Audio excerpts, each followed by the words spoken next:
بسم الله الرحمن الرحيم. الحمد لله رب العالمين، الرحمن الرحيم، مالك يوم الدين. إياك نعبد وإياك نستعين. اهدنا الصراط المستقيم، صراط الذين أنعمت عليهم غير المغضوب عليهم ولا الضالين.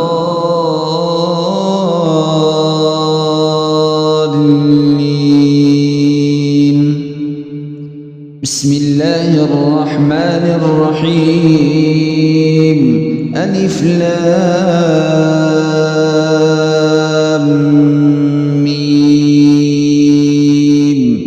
ذلك الكتاب لا ريب فيه هدى للمتقين الذين يؤمنون بالغيب ويقيمون الصلاة ومما رزقناهم ينفقون والذين يؤمنون بما أنزل إليك وما من قبلك وبالآخرة هم يوقنون. أولئك على هدى من ربهم وأولئك هم المفلحون. إن الذين كفروا سواء عليهم أأنذرتهم أم لم تنذرهم لا يؤمنون. ختم الله على قلوبهم وعلى سمعهم وعلى أبصارهم غشاوة ولهم عذاب عظيم. ومن الناس من يقول آمنا بالله وباليوم الآخر وما هم بمؤمنين يخادعون الله والذين آمنوا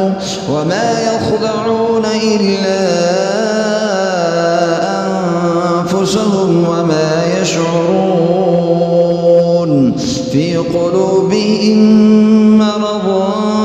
فزادهم الله مرضا ولهم عذاب أليم بما كانوا يكذبون. وإذا قيل لهم لا تفسدوا في الأرض قالوا إنما نحن مصلحون. ألا إنهم هم المفسدون ولكن لا يشعرون. وإذا قيل لهم آمنوا كما آمن الناس قالوا أنؤمن كما آمن السفهاء. ألا إنهم هم السفهاء ولكن لا يعلمون. وإذا لقوا الذين آمنوا قالوا آمنا وإذا خلوا إلى شياطينهم قالوا إنا معكم إنما نحن مستهزئون. الله يستهزئ بهم ويمدهم في طغيانهم يعمهون. أولئك الذين اشتروا الضلالة بالهدى فما ربحت تجارتهم وما كانوا مهتدين. مثلهم كمثل الذي استوقد نارا فلما أضاءت ما حوله ذهب الله بنورهم وتركهم في ظلمات لا يبصرون. صم بكم عمي فهم لا يرجعون. أو كصيب من السماء فيه ظلمات ورعد وبرق يجعلون أصابعهم في آذانهم من الصواعق حذر الموت والله محيط بالكافرين يكاد البرق يخطف أبصارهم كلما أضاء لهم مشوا فيه وإذا أظلم عليهم قاموا ولو شاء الله لذهب بسمعهم وأبصارهم إن الله على كل شيء قدير يا أيها الناس اعبدوا ربكم الذي خلقكم والذين من قبلكم لعلكم تتقون الذي جعل لكم الأرض فراشا والسماء بناء وأنزل من السماء ماء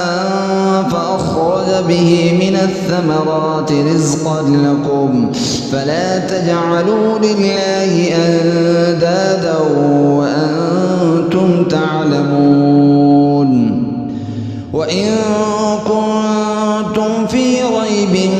مما نزلنا على عبدنا فأتوا بسورة من مثله وادعوا شهداءكم من دون الله إن كنتم صادقين فإن لم تفعلوا ولن تفعلوا فاتقوا النار التي وقودها الناس والحجارة أعدت للكافرين وبشر الذين آمنوا وعملوا الصالحات أن لهم جنات تجري من تحتها الأنهار كلما رزقوا منها من ثمرة رزقا قالوا هذا الذي رزقنا من قبل وأتوا به متشابها ولهم فيها أزواج مطهرة وهم فيها خالدون إن الله لا يستحيي أن يضرب مثلا ما بعوضة فما فوقها فأما الذين آمنوا فيعلمون أنه الحق من ربهم وأما الذين كفروا فيقولون ماذا أراد الله بهذا مثلا يضل به كثيرا ويهدي به كثيرا وما يضل به إلا الفاسقين الذين ينقضون عهد الله من بعد ميثاقه ويقطعون ما أمر الله به أن يوصل ويفسدون في الأرض أولئك هم الخاسرون كيف تكفرون بالله وكنتم أمواتا فأحياكم ثم يميتكم ثم يحييكم ثم إليه ترجعون هو الذي خلق لكم ما في الأرض جميعا ثم استوى إلى السماء فسواهن 7 سماوات وهو بكل شيء عليم وإذ قال ربك للملائكة إني جاعل في الأرض خليفة قالوا أتجعل فيها من يفسد فيها ويسفك الدماء ونحن نسبح بحمدك ونقدس لك قال إني أعلم ما لا تعلمون وعلم آدم الأسماء كلها ثم عرضهم على الملائكة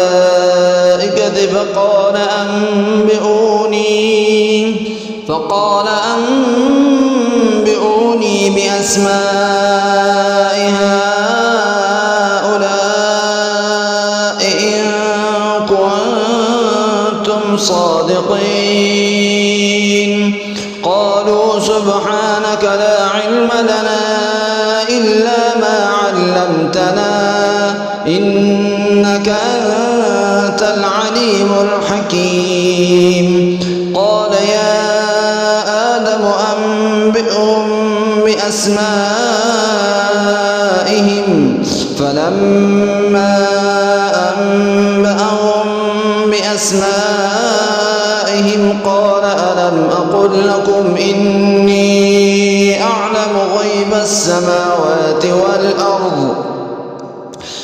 قال ألم أقل لكم إني أعلم غيب السماوات والأرض وأعلم ما تبدون وما كنتم تكتمون وإذ قلنا للملائكة اسجدوا لآدم فسجدوا إلا إبليس أبى واستكبر وكان من الكافرين وقلنا يا آدم اسكن أنت وزوجك الجنة وكلا منها رغدا حيث شئتما ولا تقربا هذه الشجرة فتكونا من الظالمين فأزلهما الشيطان عنها فأخرجهما مما كانا فيه وقلنا اهبطوا بعضكم لبعض عدو ولكم في الأرض مستقر ومتاع إلى حين فتلقى آدم من ربه كلمات فتاب عليه إنه هو التواب الرحيم قلنا اهبطوا منها جميعا فإما يأتينكم مني هدى فمن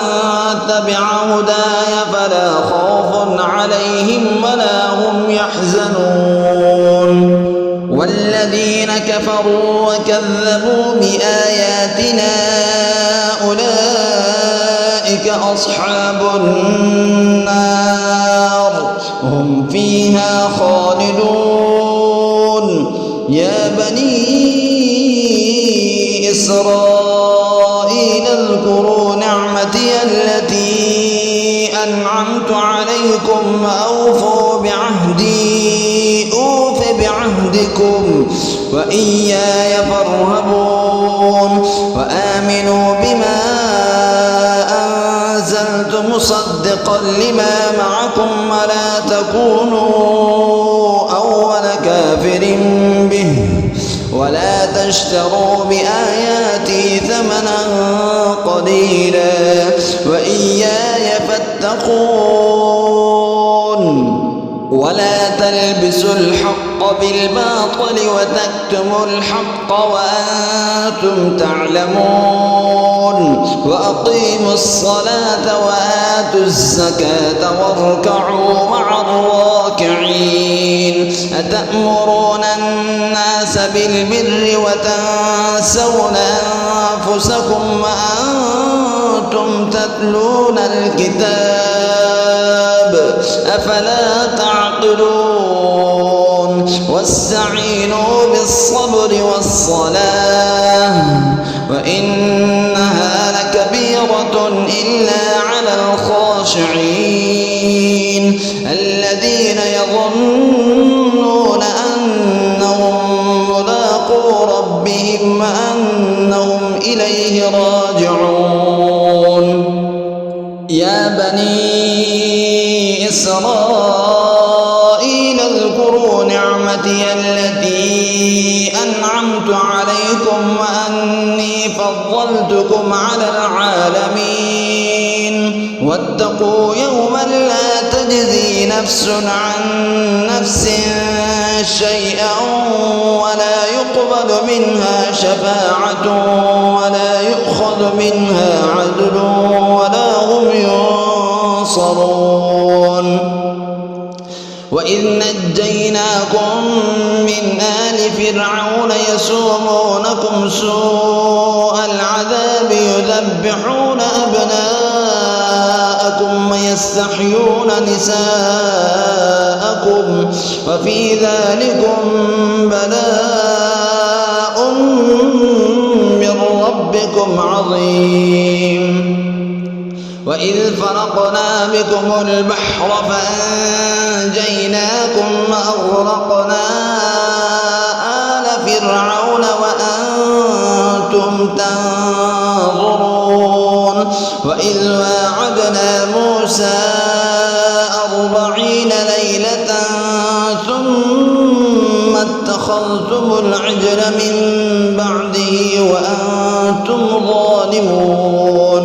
ثم عفونا عنكم من بعد ذلك لعلكم تشكرون وإذ آتينا موسى الكتاب والفرقان لعلكم تهتدون وإذ قال موسى لقومه يا قوم إنكم ظلمتم أنفسكم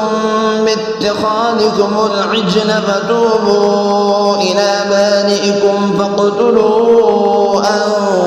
أنفسكم ذلكم خير لكم عند بارئكم فتاب عليكم إنه هو التواب الرحيم وإذ قلتم يا موسى لن نؤمن لك حتى نرى الله جهرة فأخذتكم الصاعقة وأنتم تنظرون ثم بعثناكم من بعد موتكم لعلكم تشكرون وظللنا عليكم الغمام وأنزلنا عليكم المن والسلوى كلوا من طيبات ما رزقناكم وما ظلمونا ولكن كانوا أنفسهم يظلمون وإذ قلنا ادخلوا هذه القرية فكلوا منها حيث شئتم رغدا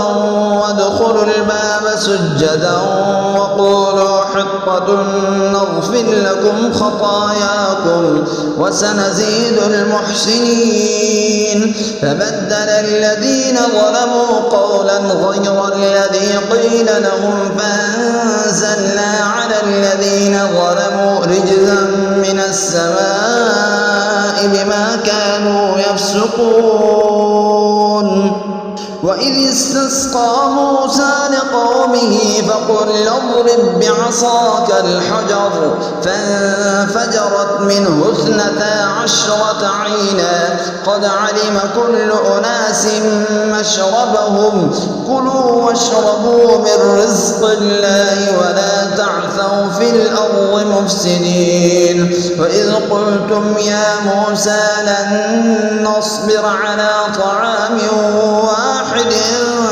فادع لنا ربك يخرج لنا مما تنبت الأرض من بقلها وقثائها وفومها وعدسها وبصلها قال أتستبدلون الذي هو أدنى بالذي هو خير اهبطوا مصرا فإن لكم ما سألتم وضربت عليهم الذلة والمسكنة وباءوا بغضب من الله ذلك بأنهم كانوا يكفرون بآيات الله ويقتلون النبيين بغير الحق ذلك بما عصوا وكانوا يعتدون إن الذين آمنوا والذين هادوا والنصارى والصابئين من آمن بالله واليوم الآخر وعمل صالحا فلهم أجرهم عند ربهم ولا خوف عليهم ولا هم يحزنون وإذ أخذنا ميثاقكم ورفعنا فوقكم الطور خذوا ما آتيناكم بقوة واذكروا ما فيه لعلكم تتقون ثم توليتم من بعد ذلك فلولا فضل الله عليكم ورحمته لكنتم من الخاسرين ولقد علمتم الذين اعتدوا منكم في السبت فقلنا لهم كونوا قردة خاسئين فجعلناها نكالا لما بين يديها وما خلفها وموعظة للمتقين وإذ قال موسى لقومه إن الله يأمركم أن تذبحوا بقرة قالوا أتتخذنا هزوا قال أعوذ بالله أن أكون من الجاهلين قالوا ادع لنا ربك يبين لنا ما هي قال إنه يقول إنها بقرة لا فارغ ولا بكر عوان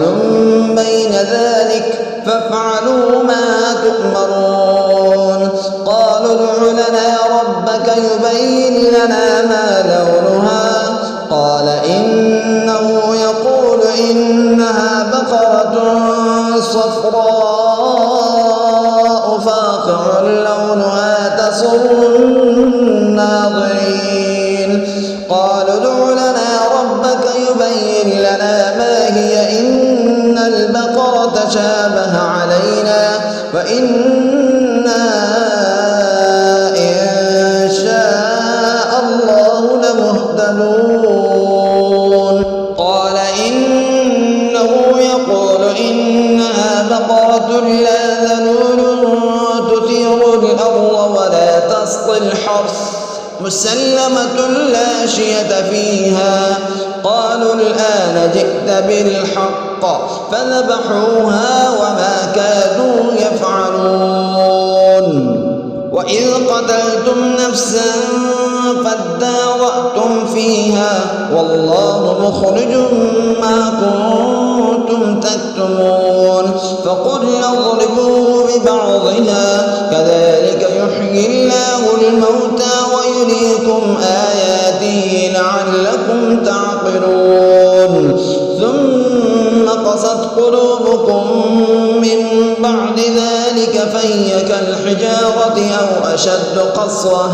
وإن من الحجارة لما يتفجر منه الأنهار وإن منها لما يشقق فيخرج منه الماء وإن منها لما يهبط من خشية الله وما الله بغافل عما تعملون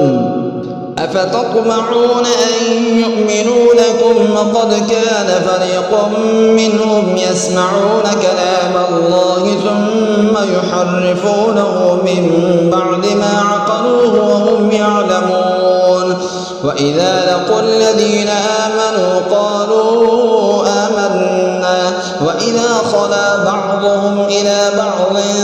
قالوا أتحدثونهم بما فتح الله عليكم ليحاجوكم به عند ربكم أفلا تعقلون أولا يعلمون أن الله يعلم ما يسرون وما يعلنون ومنهم أميون لا يعلمون الكتاب إلا أماني وإن هم إلا يظنون فويل للذين يكتبون الكتاب بأيديهم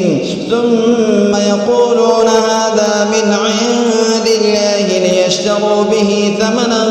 قليلا فويل لهم مما كتبت أيديهم وويل لهم مما يكسبون. وقالوا لن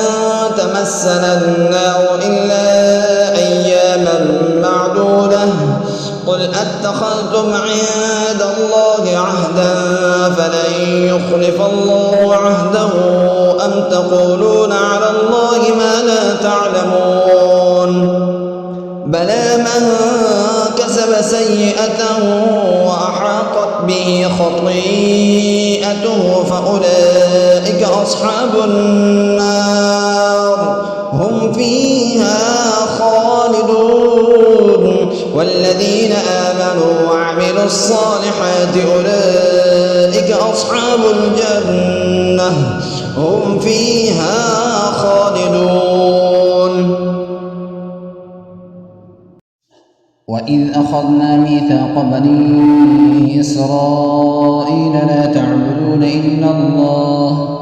وبالوالدين إحسانا وذي القربى واليتامى والمساكين وقولوا للناس حسنا وأقيموا الصلاة وآتوا الزكاة ثم توليتم إلا قليلا منكم وأنتم معرضون. وإذ أخذنا ميثاقكم لا تسفكون دماءكم ولا تخرجون أنفسكم من دياركم ثم أقررتم وأنتم تشهدون. ثم أنتم هؤلاء تقتلون أنفسكم وتخرجون فريقا منكم من ديارهم تظاهرون عليهم بالإثم والعدوان وإن يأتوكم أسارى تفادوهم وهو محرم عليكم إخراجهم أفتؤمنون ببعض الكتاب وتكفرون ببعض فما جزاء من يفعل ذلك منكم إلا خزي في الحياة الدنيا ويوم القيامة يردون إلى أشد العذاب وما الله بغافل عما تعملون. أولئك الذين اشتروا الحياة الدنيا بالآخرة فلا يخفف عنهم العذاب ولا هم ينصرون. ولقد آتينا موسى الكتاب وقفينا من بعده بالرسل وآتينا عيسى ابن مريم البينات وأيدناه بروح القدس أفكلما جاءكم رسول بما لا تهوى أنفسكم استكبرتم ففريقا كذبتم وفريقا تقتلون. وقالوا قلوبنا غلف بل لعنهم الله بكفرهم فقليلا ما يؤمنون. ولما جاءهم كتاب من عند الله مصدق لما معهم وكانوا من قبل يستفتحون على الذين كفروا فلما جاءهم ما عرفوا كفروا به فلعنة الله على الكافرين. بئس ما اشتروا به أنفسهم أن يكفروا بما أنزل الله بغيا أن ينزل الله من فضله على من يشاء من عباده فباءوا بغضب على غضب وللكافرين عذاب مهين. وإذا قيل لهم آمنوا بما أنزل الله قالوا نؤمن بما أنزل علينا ويكفرون بما وراءه وهو الحق مصدقا لما معهم قل فلم تقتلون أنبياء الله من قبل إن كنتم مؤمنين. ولقد جاءكم موسى بالبينات ثم اتخذتم العجل من بعده وأنتم ظالمون. وإذ أخذنا ميثاقكم ورفعنا فوقكم الطور خذوا ما آتيناكم بقوة واسمعوا قالوا سمعنا وعصينا وأشربوا في قلوبهم العجل بكفرهم قل بئس ما يأمركم به إيمانكم إن كنتم مؤمنين قل إن كانت لكم الدار الآخرة عند الله خالصة من دون الناس فتمنوا الموت إن كنتم صادقين ولن يتمنوه أبدا بما قدمت أيديهم والله عليم بالظالمين ولتجدنهم أحرص الناس على حياة ومن الذين أشركوا يود أحدهم لو يعمر 1000 سنة وما هو بمزحزحه من العذاب أن يعمر والله بصير بما يعملون قل من كان عدوا لجبريل فإنه نزله على قلبك بإذن الله مصدقا لما بين يديه وهدى وبشرى للمؤمنين من كان عدوا لله وملائكته ورسله وجبريل وميكال فإن الله عدو للكافرين ولقد أنزلنا إليك آيات بينات وما يكفر بها إلا الفاسقون أو كلما عاهدوا عهدا نبذه فريق منهم بل أكثرهم لا يؤمنون ولما جاءهم رسول من عند الله مصدق لما معهم نبذ فريق من الذين أوتوا كتاب الله وراء ظهورهم كأنهم لا يعلمون واتبعوا ما تتلو الشياطين على ملك سليمان وما كفر سليمان ولكن الشياطين كفروا يعلمون الناس السحر وما أنزل على الملكين ببابل هاروت وماروت وما يعلمان من أحد حتى يقولا إنما نحن فتنة فلا تكفر فيتعلمون منهما ما يفرقون به بين المرء وزوجه وما هم بضارين به من أحد إلا بإذن الله ويتعلمون ما يضرهم ولا ينفعهم ولقد علموا لمن اشتراه ما له في الآخرة من خلاق ولبئس ما شروا به أنفسهم لو كانوا يعلمون ولو أنهم آمنوا واتقوا لمثوبة من عند الله خير لو كانوا يعلمون يا أيها الذين آمنوا لا تقولوا راعنا وقولوا انظرنا واسمعوا وللكافرين عذاب أليم ما يود الذين كفروا من أهل الكتاب ولا المشركين أن ينزل عليكم من خير من ربكم والله يختص برحمته من يشاء والله ذو الفضل العظيم ما ننسخ من آية أو ننسها نأت بخير منها أو مثلها ألم تعلم أن الله على كل شيء قدير ألم تعلم أن الله له ملك السماوات والأرض وما لكم من دون الله من ولي ولا نصير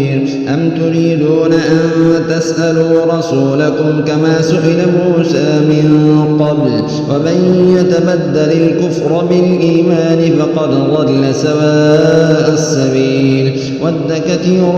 من أهل الكتاب لو يردونكم من بعد إيمانكم كفارا حسدا من عند أنفسهم من بعد ما تبين لهم الحق فاعفوا واصفحوا حتى يأتي الله بأمره إن الله على كل شيء قدير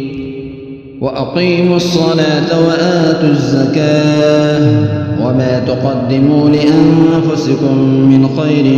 تجدوه عند الله إن الله بما تعملون بصير وقالوا لن يدخل الجنة إلا من كان هودا أو نصارى تلك أمانيهم قل هاتوا برهانكم إن كنتم صادقين. بلى من أسلم وجهه لله وهو محسن فله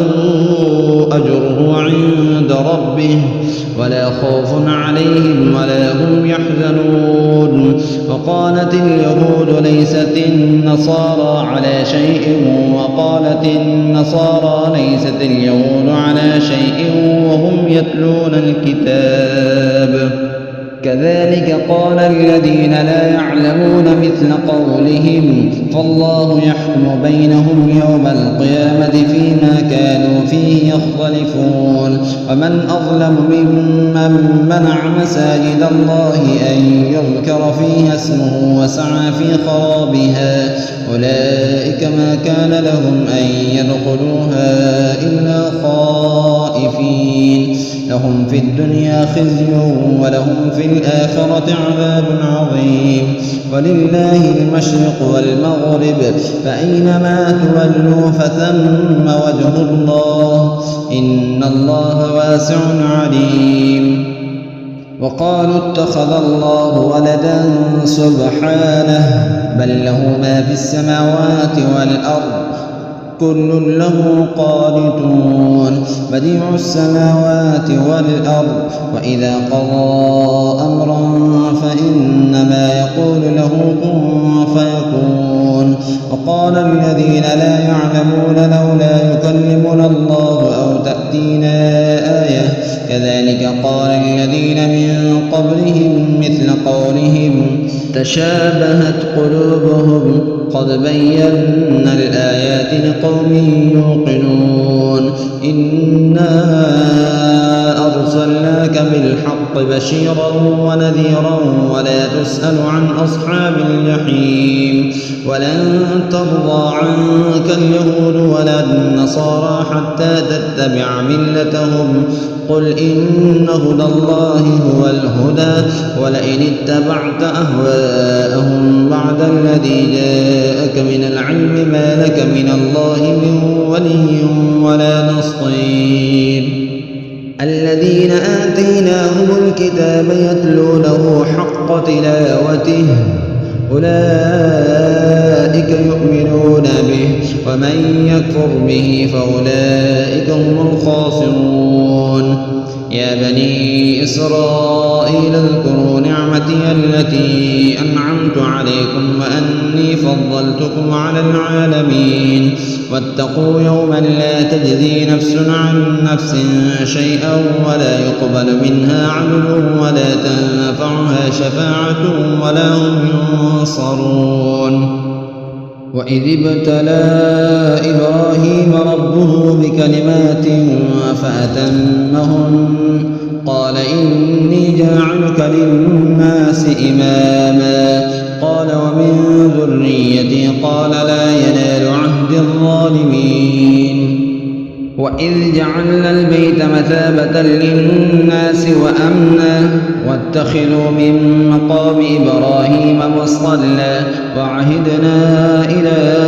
إبراهيم وإسماعيل أن طهرا بيتي للطائفين والعاكفين والركع السجود. وإذ قال إبراهيم رب اجعل هذا بلدا آمنا وارزق أهله من الثمرات من آمن منهم بالله واليوم الآخر قال ومن كفر فأمتعه قليلا ثم أضطره إلى عذاب النار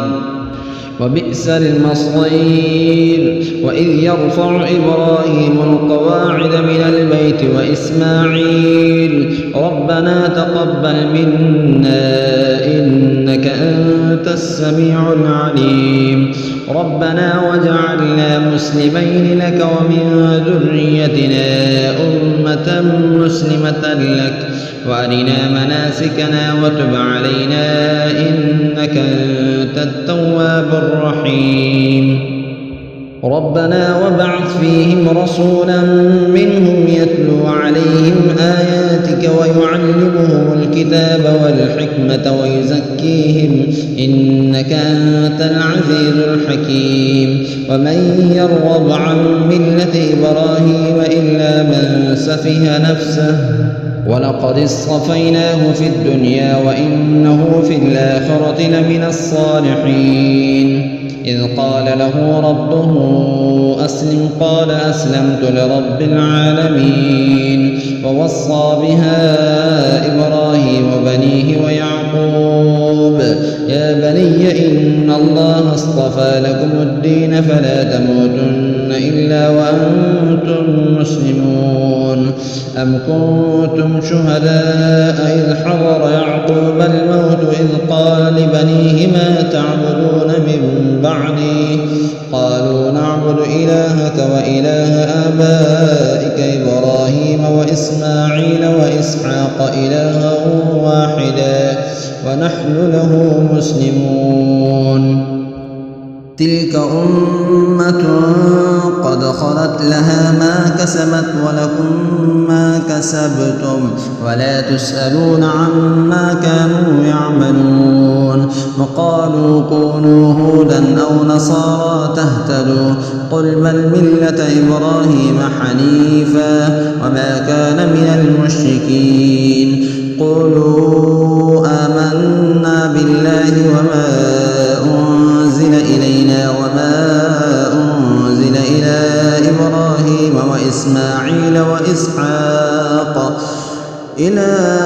إبراهيم وإسماعيل وإسحاق ويعقوب والأسباط وما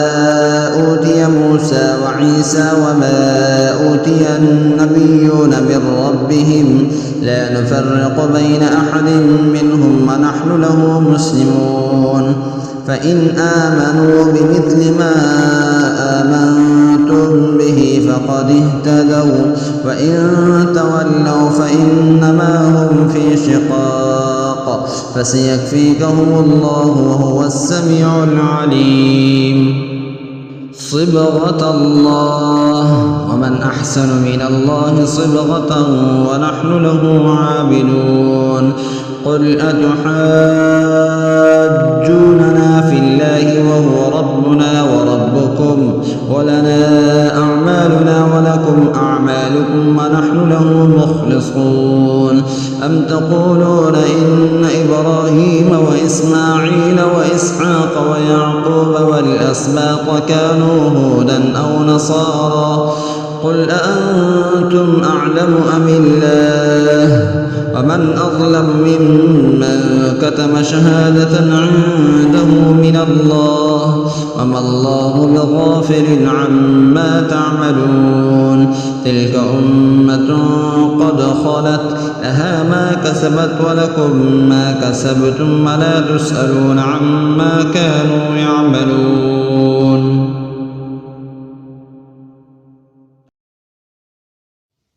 أعوذ بالله من الشيطان الرجيم بسم الله الرحمن الرحيم سيقول السفهاء من الناس ما ولاهم عن قبلتهم التي كانوا عليها قل لله المشرق والمغرب يهدي من يشاء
كل آية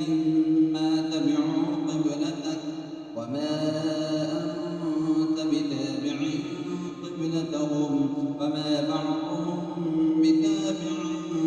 قبلة بعض ولئن اتبعت أهواءهم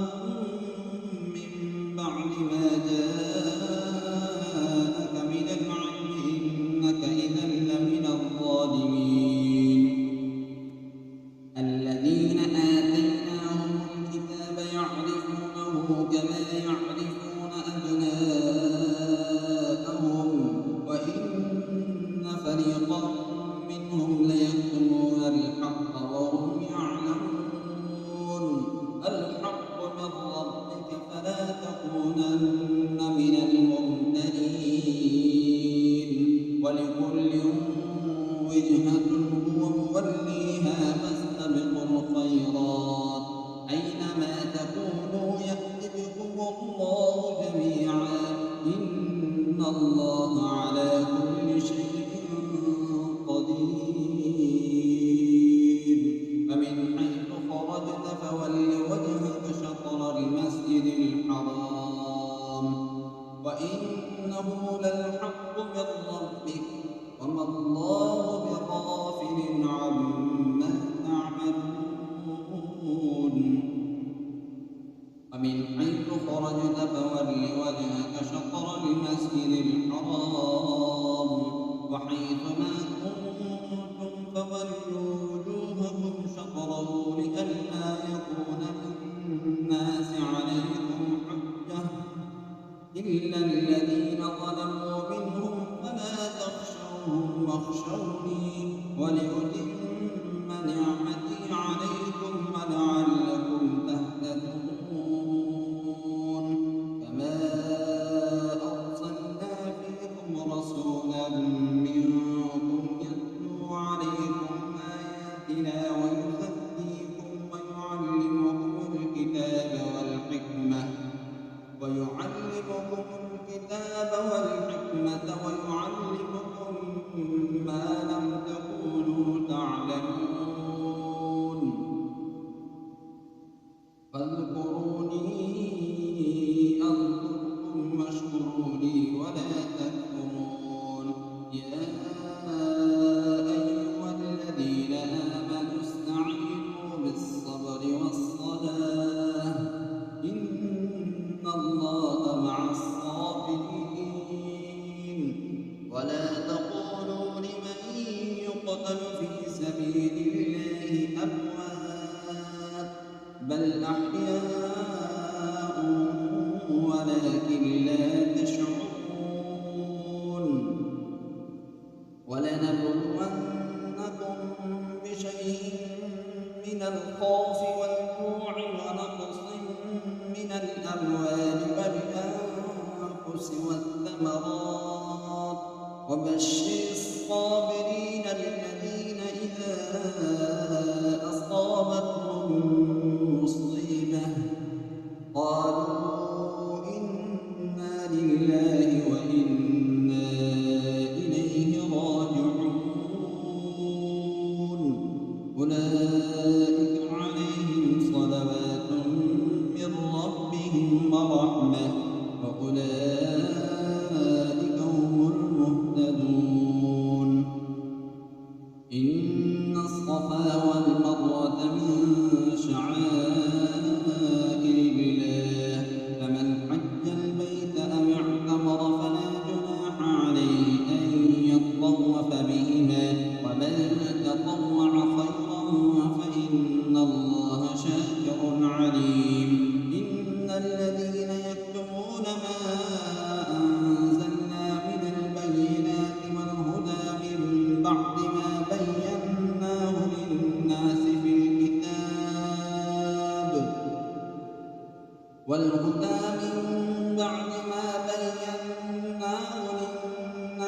الكتاب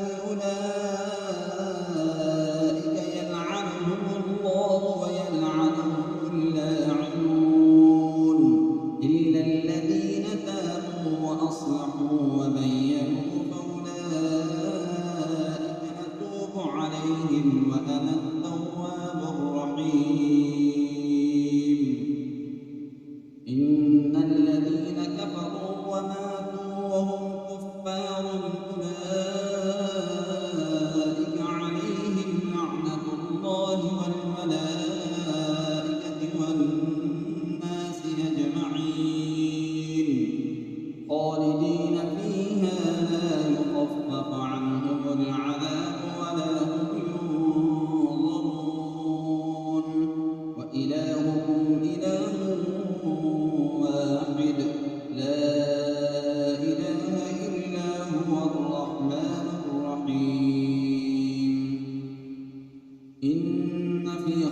السماوات والأرض واختلاف الليل والنهار والفلك التي تجري في البحر بما ينفع الناس وما أنزل الله من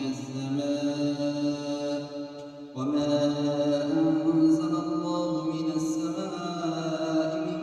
ماء فأحيا به الأرض بعد موتها وبث فيها من كل دابة وتصريف الرياح والسحاب المسخر بين السماء والأرض لآيات لقوم يعقلون ومن الناس من يتخذ من دون الله أندادا يحبونهم كحب الله والذين آمنوا أشد حبا لله ولو يرى الذين ظلموا إذ يرون العذاب أن القوة لله جميعا وأن الله شديد العذاب إذ تبرأ الذين اتبعوا من الذين اتبعوا ورأوا العذاب وتقطعت بهم الأسباب وقال الذين اتبعوا لو أن لنا كرة فنتبرأ منهم كما تبرأوا منا كذلك يريهم الله أعمالهم حسرات عليهم وما هم بخالدين من النار يا أيها الناس كلوا مما في الأرض حلالا طيبا ولا تتبعوا خطوات الشيطان إنه لكم عدو مبين إنما يأمركم بالسوء والفحشاء وأن تقولوا على الله ما لا تعلمون وإذا قيل لهم اتبعوا ما أنزل الله قالوا بل نتبع ما ألفينا عليه آباءنا أولو كان آباؤهم لا يعقلون شيئا ولا يهتدون ومثل الذين كفروا كمثل الذي ينعق بما لا يسمع إلا دعاء ونداء صم بكم عمي فهم لا يعقلون يا أيها الذين آمنوا كلوا من طيبات ما رزقناكم واشكروا لله إن كنتم إياه تعبدون إنما حرم عليكم الميتة والدم ولحم الخنزير وما أهل به لغير الله فمن اضطر غير باغ ولا عاد فلا إثم عليه إن الله غفور رحيم إن الذين يكتمون ما أنزل الله من الكتاب ويشترون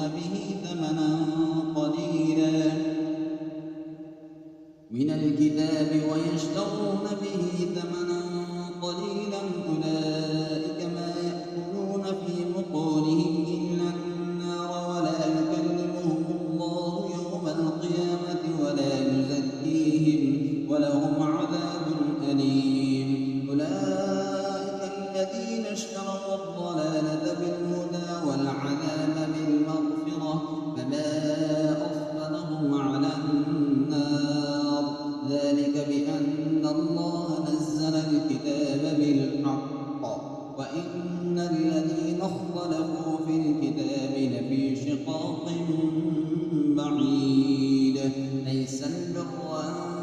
تولوا وجوهكم قبل المشرق والمغرب ولكن البر من آمن بالله واليوم الآخر والملائكة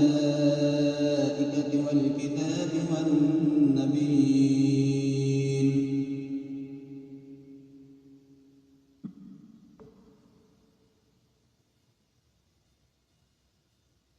وآتى المال على حبه ذوي القربى واليتامى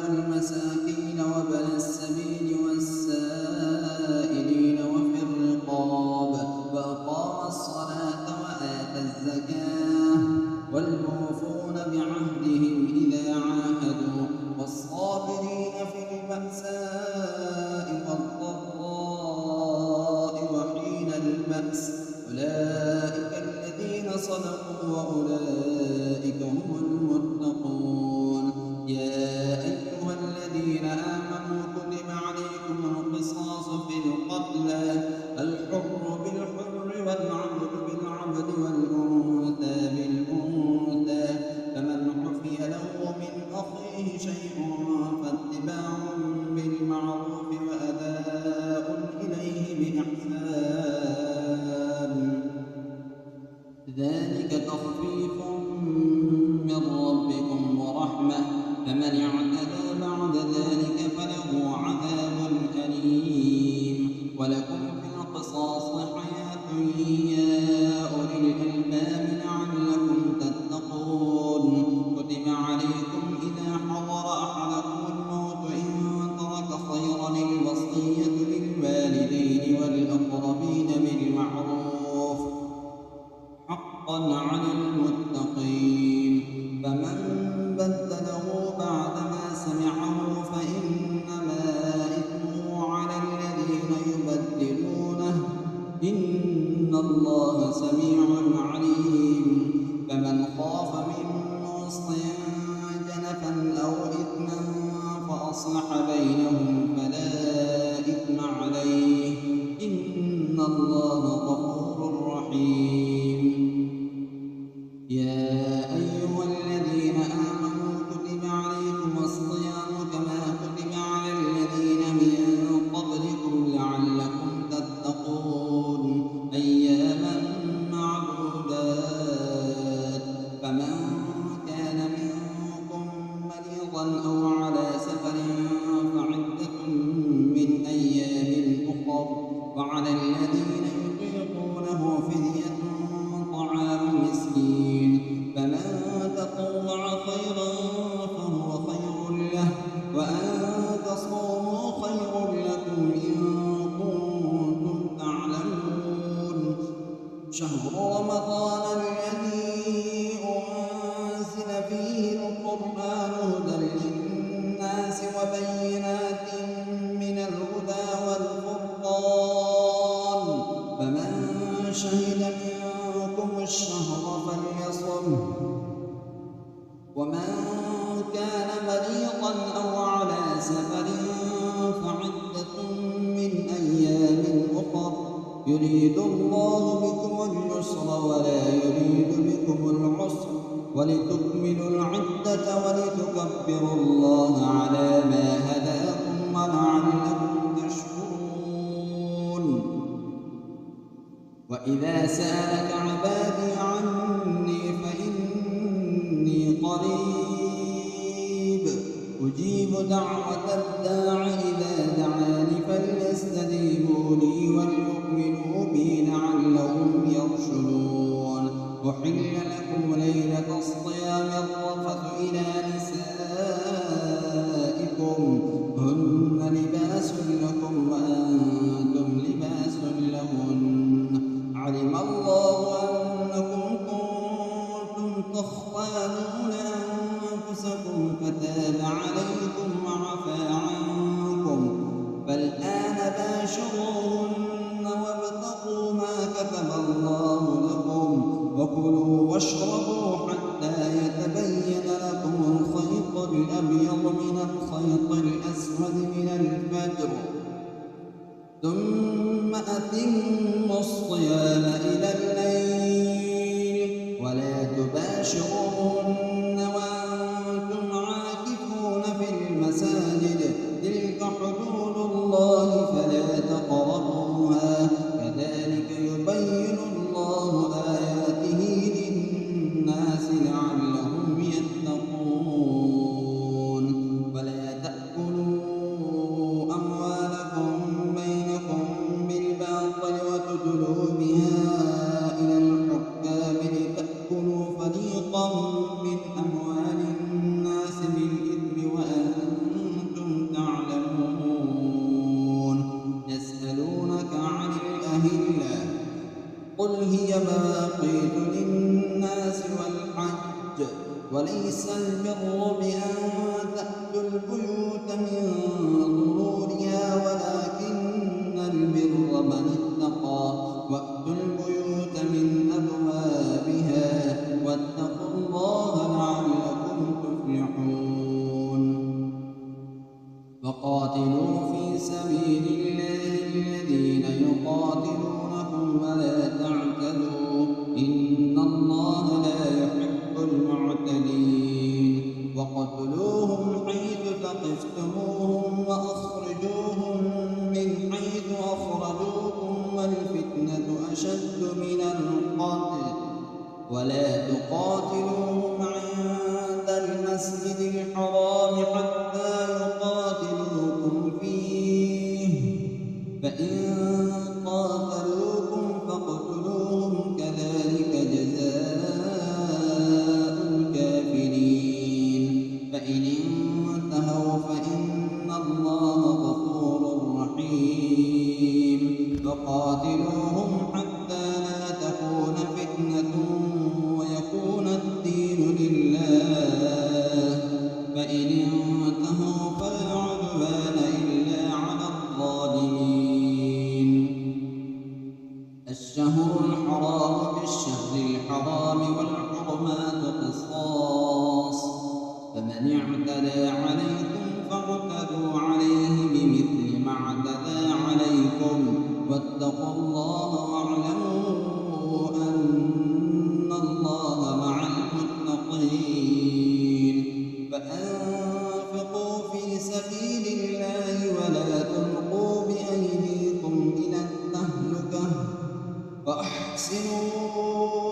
وأحسنوا إن الله يحب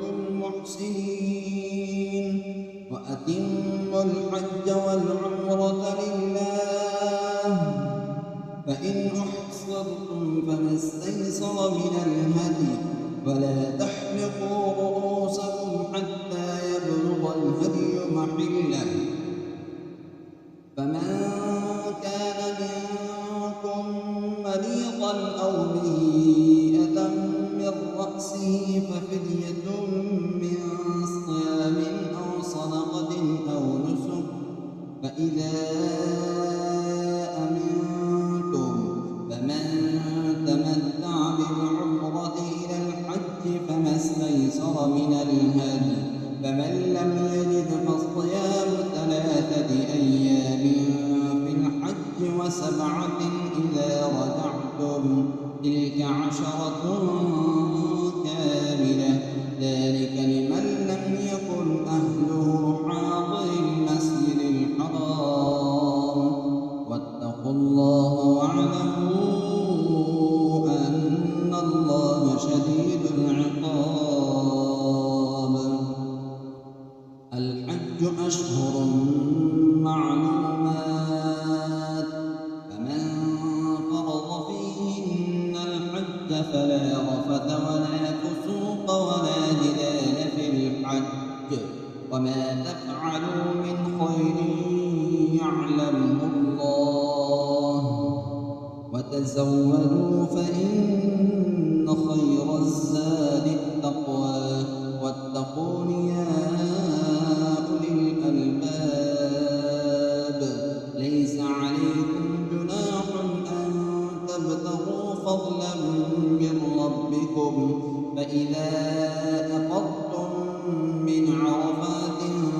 فاذكروا الله عند المشعر الحرام واذكروه كما هداكم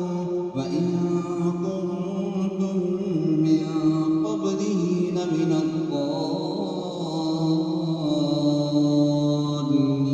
الضالين ثم أفيضوا من حيث أفاض الناس واستغفروا الله إن الله غفور رحيم فإذا قضيتم مناسككم فاذكروا الله كذكركم آباءكم أو أشد ذكرا فمن الناس من يقول ربنا آتنا في الدنيا وما له في الآخرة من خلاق ومنهم من يقول ربنا آتنا في الدنيا حسنة وفي الآخرة حسنة وقنا عذاب النار أولئك لهم نصيب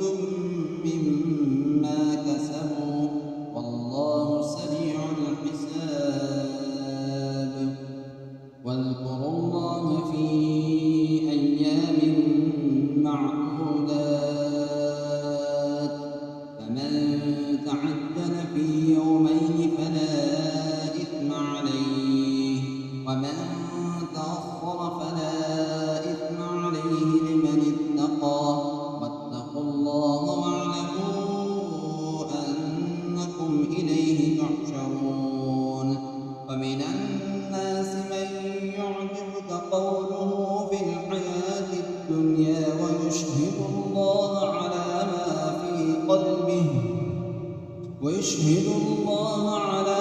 ما في قلبه وهو ألد الخصام وإذا تولى سعى في الأرض ليفسد فيها ويهلك الحرث والنسل والله لا يحب الفساد وإذا قيل له اتق الله أخذته العزة بالإثم فحسبه جهنم ولبئس المهاد ومن الناس من يشري نفسه ابتغاء مرضات الله والله رؤوف بالعباد يا أيها الذين آمنوا ادخلوا في السلم كافة ولا تتبعوا خطوات الشيطان إنه لكم عدو مبين فإن زللتم من بعد ما جاءتكم البينات فاعلموا أن الله عزيز حكيم هل ينظرون إلا أن يأتيهم الله في ظلل من الغمام والملائكة وقضي الأمر وإلى الله ترجع الأمور سل بني إسرائيل كم آتيناهم من آية بينة ومن يبدل نعمة الله من بعد ما جاءته فإن الله شديد العقاب زين للذين كفروا الحياة الدنيا ويسخرون من الذين آمنوا والذين اتقوا فوقهم يوم القيامة والله يرزق من يشاء بغير حساب كان الناس أمة واحدة فبعث الله النبيين مبشرين ومنذرين وأنزل معهم الكتاب بالحق ليحكم بين الناس فيما اختلفوا فيه وما اختلف فيه إلا الذين أوتوه من بعد ما جاءتهم البينات بغيا بينهم فهدى الله الذين آمنوا لما اختلفوا فيه من الحق بإذنه والله يهدي من يشاء إلى صراط مستقيم أم حسبتم أن تدخلوا الجنة ولما يأتكم مثل الذين خلوا من قبلكم مستهم البأساء والضراء وزلزلوا حتى يقول الرسول والذين آمنوا معه متى نصر الله ألا إن نصر الله قريب يسألونك ماذا ينفقون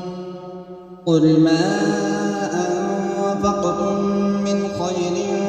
فللوالدين والأقربين واليتامى والمساكين وابن السبيل وما تفعلوا من خير فإن الله به عليم كتب عليكم القتال وهو كره لكم وعسى أن تكرهوا شيئا وهو خير لكم وعسى أن تحبوا شيئا وهو شر لكم والله يعلم وأنتم لا تعلمون يسألونك عن الشهر الحرام قتال فيه قل قتال فيه كبير وصد عن سبيل الله وكفر به والمسجد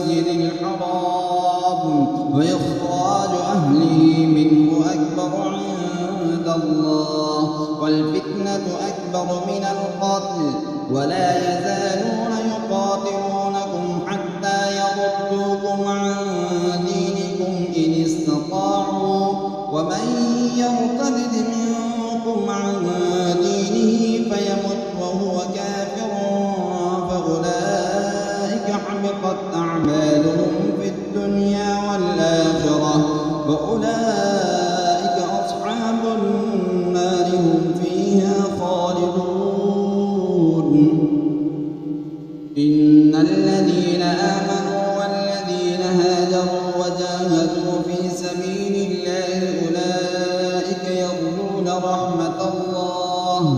والله غفور رحيم. يسألونك عن الخمر والميسر قل فيهما إثم كبير ومنافع للناس وإثمهما أكبر من نفعهما ويسألونك ماذا ينفقون قل العفو كذلك يبين الله لكم الآيات لعلكم تتفكرون في الدنيا والآخرة. ويسألونك عن اليتامى قل إصلاح لهم خير وإن تخالطوهم فإخوانكم والله يعلم المفسد من المصلح ولو شاء الله لأعنتكم إن الله عزيز حكيم. ولا تنكحوا المشركات حتى يؤمنوا ولأمة مؤمنة خير من مشركة ولو أعجبتكم ولا تنكحوا المشركين حتى يؤمنوا ولعبد مؤمن خير من مشرك ولو أعجبكم أولئك يدعون إلى النار والله يدعو إلى الجنة والمغفرة بإذنه ويبين آياته للناس لعلهم يتذكرون. ويسألونك عن المحيض قل هو أذى فاعتزلوا النساء في المحيض ولا تقربوهن حتى يطهرن فإذا تطهرن فأتوهن من حيث أمركم الله إن الله يحب التوابين ويحب المتطهرين. نساؤكم حرث لكم فأتوا حرثكم أنى شئتم وقدموا لأنفسكم واتقوا الله واعلموا أنكم ملاقوه وبشر المؤمنين. ولا تجعلوا الله عرضة لأيمانكم أن تبروا وتتقوا وتصلحوا بين الناس والله سميع عليم. لا يؤاخذكم الله باللغو في أيمانكم ولكن يؤاخذكم بما كسبت قلوبكم والله غفور حليم. للذين يؤلون من نسائهم تربص 4 أشهر فإن فاءوا فإن الله غفور رحيم. وإن عزموا الطلاق فإن الله سميع عليم. والمطلقات يتربصن بأنفسهن 3 قروء ولا يحل لهن أن يكتمن ما خلق الله في أرحامهن إن كن يؤمن بالله واليوم الآخر وبعولتهن أحق بردهن في ذلك إن أرادوا إصلاحا ولهن مثل الذي عليهن بالمعروف وللرجال عليهن درجة والله عزيز حكيم. الطلاق 2 فإمساك بمعروف أو تسريح بإحسان.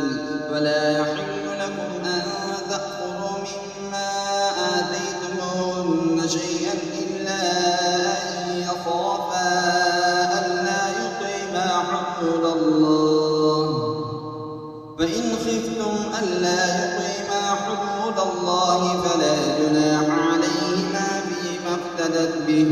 تلك حدود الله فلا تعتدوها ومن يتعد حدود الله فأولئك هم الظالمون. فإن طلقها فلا تحل له من بعد حتى تنكح زوجا غيره. فإن طلقها فلا جناح عليهما أن يتراجعا إن ظنا أن يقيما حدود الله، وتلك حدود الله يبينها لقوم يعلمون. وإذا طلقتم النساء فبلغن أجلهن فأمسكوهن بمعروف أو سرحوهن بمعروف، ولا تمسكوهن ضرارا لتعتدوا، ومن يفعل ذلك فقد ظلم نفسه. ولا تتخذوا آيات الله هزوا واذكروا نعمة الله عليكم وما أنزل عليكم من الكتاب والحكمة يعظكم به، واتقوا الله واعلموا أن الله بكل شيء عليم. وإذا طلقتم النساء فبلغن أجلهن فلا تعضلوهن أن ينكحن أزواجهن إذا تراضوا بينهم بالمعروف، ذلك يوعظ به من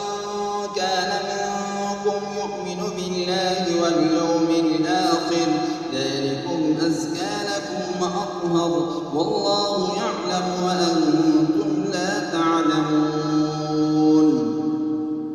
والوالدات يرضعن أولادهن حولين كاملين لمن أراد أن يتم الرضاعة،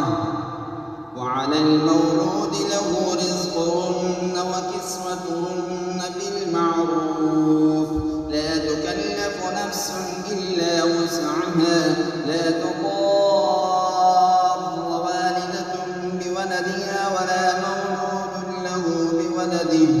وعلى الوارث مثل ذلك، فإن أرادا فصالا عن تراض منهما وتشاور فلا جناح عليهما. وإن أردتم أن تسترضعوا أولادكم فلا جناح عليكم إذا سلمتم ما آتيتم بالمعروف، واتقوا الله واعلموا أن الله بما تعملون بصير. والذين يتوفون منكم ويذرون أزواجا يتربصن بأنفسهن 4 أشهر وعشرا، فإذا بلغن أجلهن فلا جناح عليكم فيما فعلن في أنفسهن بالمعروف، والله بما تعملون خبير. ولا جناح عليكم فيما عرضتم به من خطبة النساء أو أكننتم في أنفسكم، علم الله أنكم ستذكرونهن ولكن لا تواعدوهن سرا إلا أن تقولوا قولا معروفا، ولا تعزموا عقدة النكاح حتى يبلغ الكتاب أجله، واعلموا أن الله يعلم ما في أنفسكم فاحذروه، واعلموا أن الله غفور رحيم. لا جناح عليكم إن طلقتم النساء ما لم تمسوهن أو تفرضوا لهن فريضة، ومتعوهن على الموسع قدره وعلى المقتر قدره متاعا بالمعروف، حقا على المحسنين. وإن طلقتموهن من قبل أن تمسوهن وقد فرضتم لهن فريضة فنصف ما فرضتم إلا أن يعفون أو يعفو عقدة النكاح وأن تعفوا أقرب للتقوى ولا تنسوا الفضل بينكم إن الله بما تعملون بصير حافظوا على الصلوات والصلاة الوسطى وقوموا لله قانتين فإن خفتم فرجالا أو ركبانا فإذا أمنتم فاذكروا الله كما علمكم ما لم تكونوا تعلمون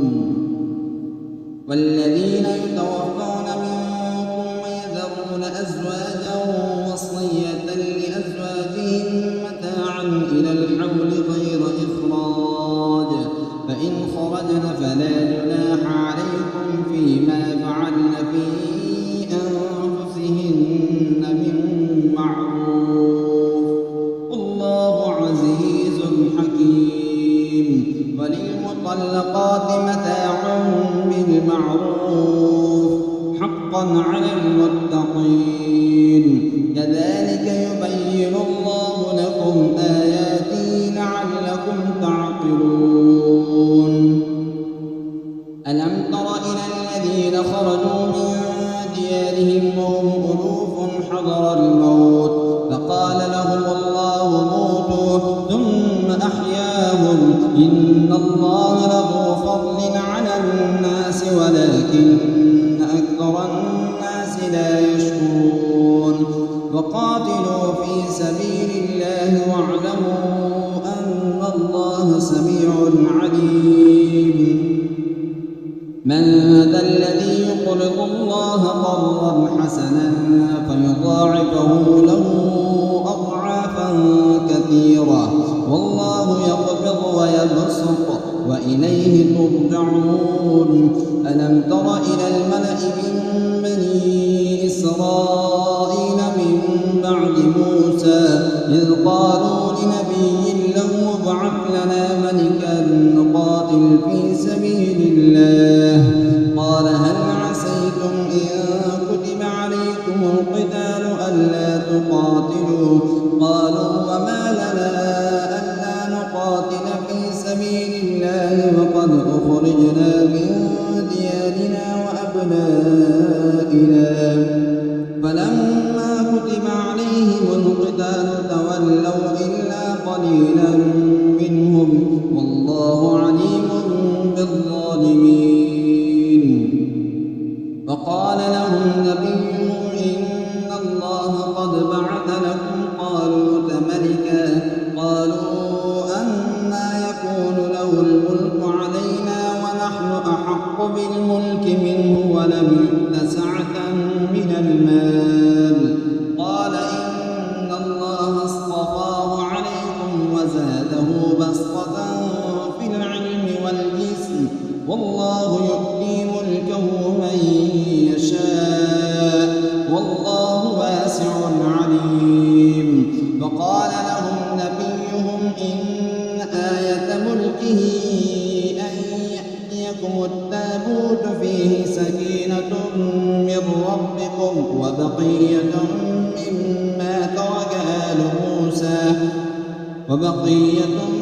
مما ترك آل موسى وآل هارون تحمله الملائكة إن في ذلك لآية لكم إن كنتم مؤمنين فلما فصل طالوت بالجنود قال إن الله مبتليكم بنهر فمن شرب منه فليس مني ومن لم يطعمه فإنه مني إلا من اغترف غرفة بيده فشربوا منه إلا قليلا منهم فلما جاوزه هو والذين آمنوا معه قالوا لا طاقة لنا اليوم بجالوت وجنوده قال الذين يظنون أنهم ملاقو الله كم من فئة قليلة غلبت فئة كثيرة بإذن الله والله مع الصابرين. ولما برزوا لجالوت وجنوده قالوا ربنا أفرغ علينا صبرا وثبت أقدامنا وانصرنا على القوم الكافرين. فهزموهم بإذن الله. وقتل داود جالوت وآتاه الله الملك والحكمة وعلمه مما يشاء. ولولا دفع الله الناس بعضهم ببعض لفسدت الأرض ولكن الله ذو فضل على العالمين. تلك آيات الله نتلوها عليك بالحق وإنك لمن المرسلين. تلك الرسل فضلنا بعضهم على بعض منهم من كلم الله ورفع بعضهم درجات وآتينا عيسى ابن مريم البينات وأيدناه بروح القدس ولو شاء الله ما اقتتل الذين من بعدهم من بعد ما جاءتهم البينات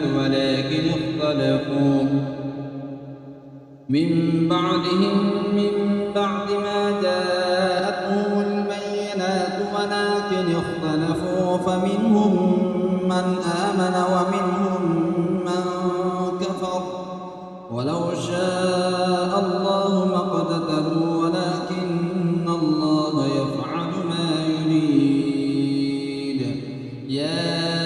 أيها الذين آمنوا أنفقوا مما رزقناكم من قبل أن يأتي يوم لا بيع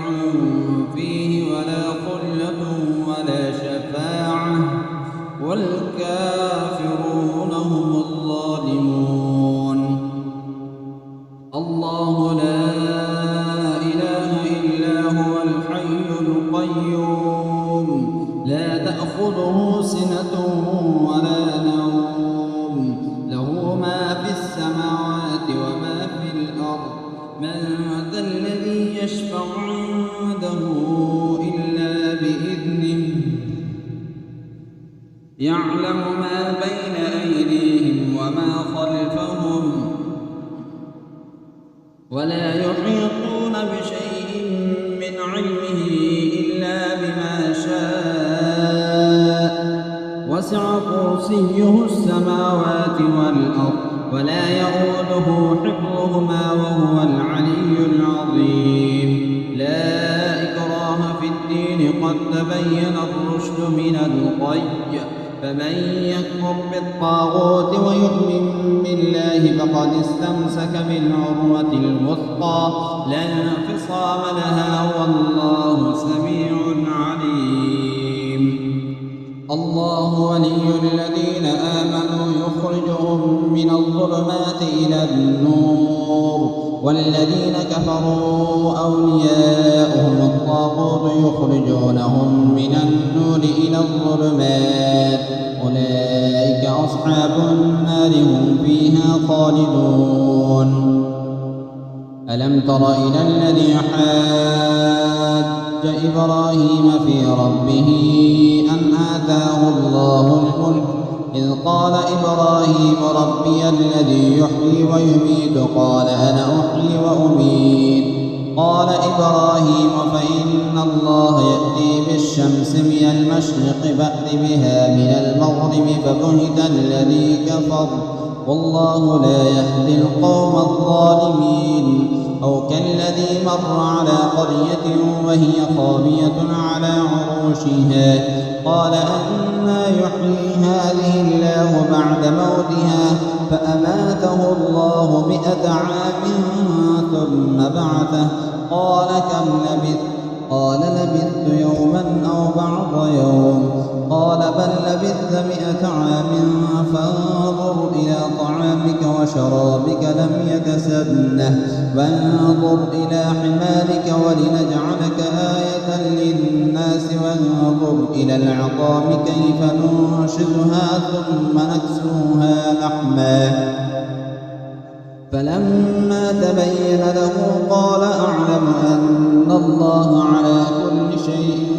قدير. وإذ قال إبراهيم رب أرني كيف تحيي الموتى قال أولم تؤمن قال بلى ولكن ليطمئن قلبي قال فخذ 4 من الطير فصرهن إليك ثم اجعل على كل جبل منهن جزءا ثم ادعهن يأتينك سعيا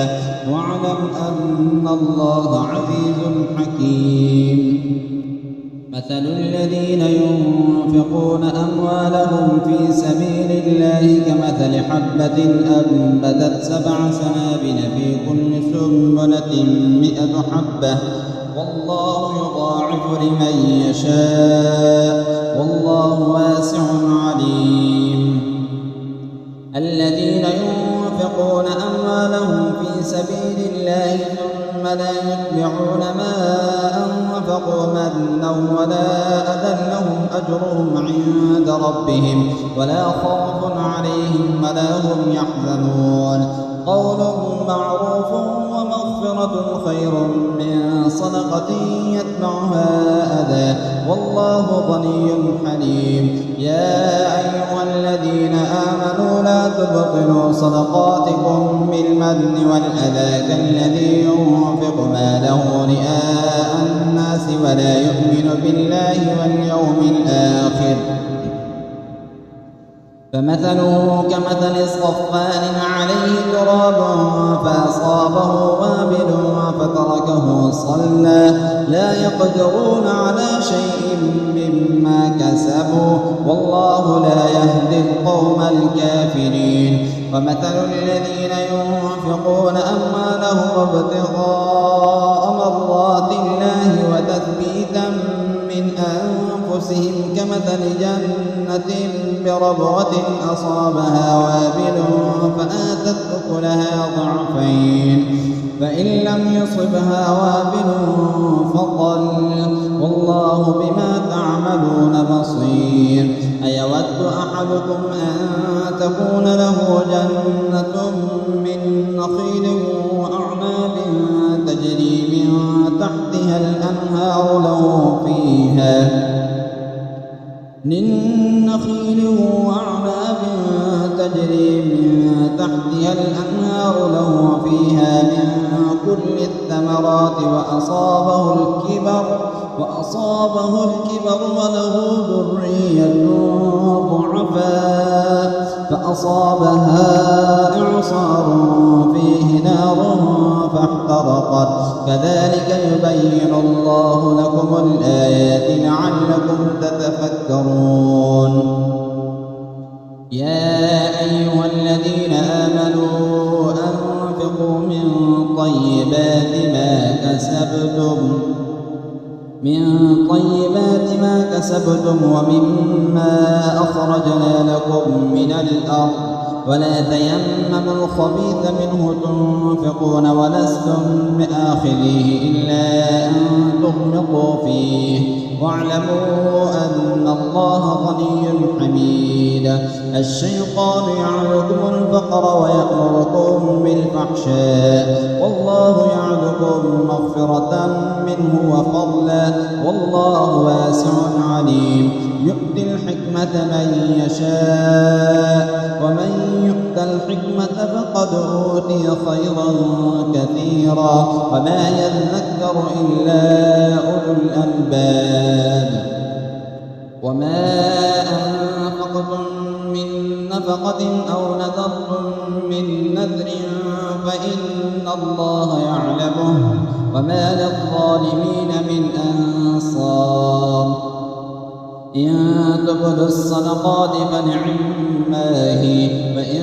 تخفوها وتؤتوها الفقراء فهو خير لكم ويكفر عنكم من سيئاتكم والله بما تعملون خبير. ليس عليك هداهم ولكن الله يهدي من يشاء وما تنفقوا من خير فلأنفسكم وما تنفقون إلا ابتغاء وجه الله وما تنفقوا من خير يوفى إليكم وأنتم لا تظلمون. للفقراء الذين أحصروا في سبيل الله لا يستطيعون ضربا في الأرض يحسبهم الجاهل أغنياء من التعفف تعرفهم بسيماهم لا يسألون الناس إلحافا وما تنفقوا من خير فإن الله به عليم. الذين ينفقون أموالهم بالليل والنهار سرا وعلانية فلهم أجرهم عند ربهم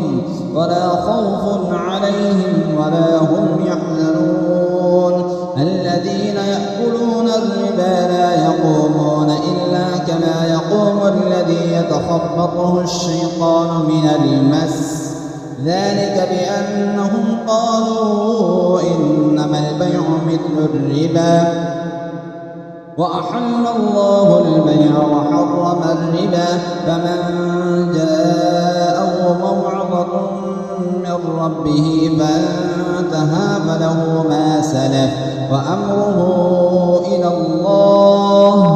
ومن عاد فأولئك أصحاب النار هم فيها خالدون.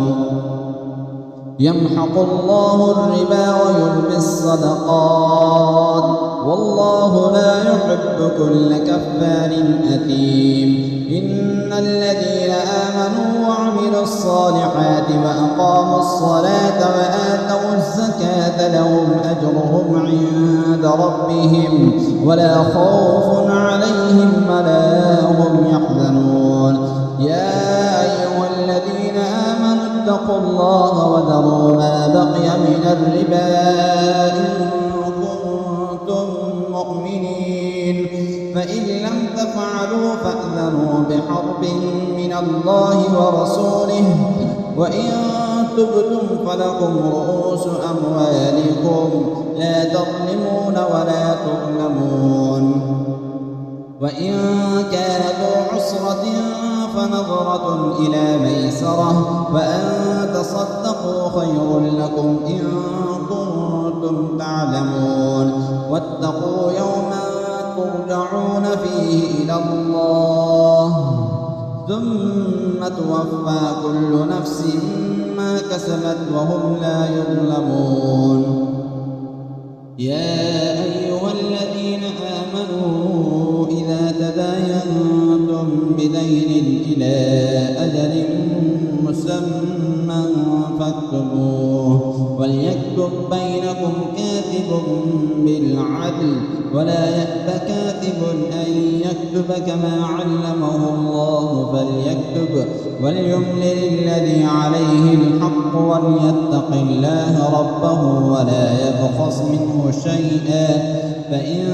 كان الذي عليه الحق سفيها أو ضعيفا أو لا يستطيع أن يمل فليملل وليه بالعدل.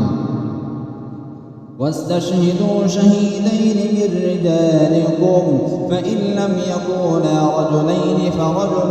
وامرأتان ممن ترضون من الشهداء أن تضل إحداهما فتذكر إحداهما الأخرى ولا يأبى الشهداء إذا ما دعوا ولا تسأموا أن تكتبوه صغيرا أو كبيرا إلى أجله ذلكم أقسط عند الله وأقوم للشهادة وأدنى ألا ترتابوا إلا تجارة حاضرة تديرونها بينكم فليس عليكم جناح ألا تكتبوها وأشهدوا إذا تبايعتم ولا يضار كاتب ولا شهيد وإن تفعلوا فإنه فسوق بكم واتقوا الله ويعلمكم الله والله بكل شيء عليم. وإن كنتم على سفر ولم تجدوا كاتبا فرهان مقبوضة فإن أمن بعضكم بعضا فليؤدي الذي اؤتمن أمانته وليتق الله ربه ولا تكتموا الشهادة ومن يكتمها فإنه آثم قلبه والله بما تعملون عليم. لله ما في السماوات وما في الأرض فإن تبدوا ما في أنفسكم أو تخفوه يحاسبكم به الله فيغفر لمن يشاء ويعذب من يشاء والله على كل شيء قدير. آمن الرسول بما أنزل إليه من ربه والمؤمنون كل آمن بالله وملائكته وكتبه ورسله لا نفرق بين أحد من رسله وقالوا سمعنا وأطعنا غفرانك ربنا وإليك المصير. لا يكلف الله نفسا إلا وسعها لها ما كسبت وعليها ما اكتسبت ربنا لا تؤاخذنا إن نسينا أو أخطأنا ربنا ولا تحمل علينا إصرا كما حملته على الذين من قبلنا ربنا ولا تحملنا ما لا طاقة لنا به واعف عنا واغفر لنا وارحمنا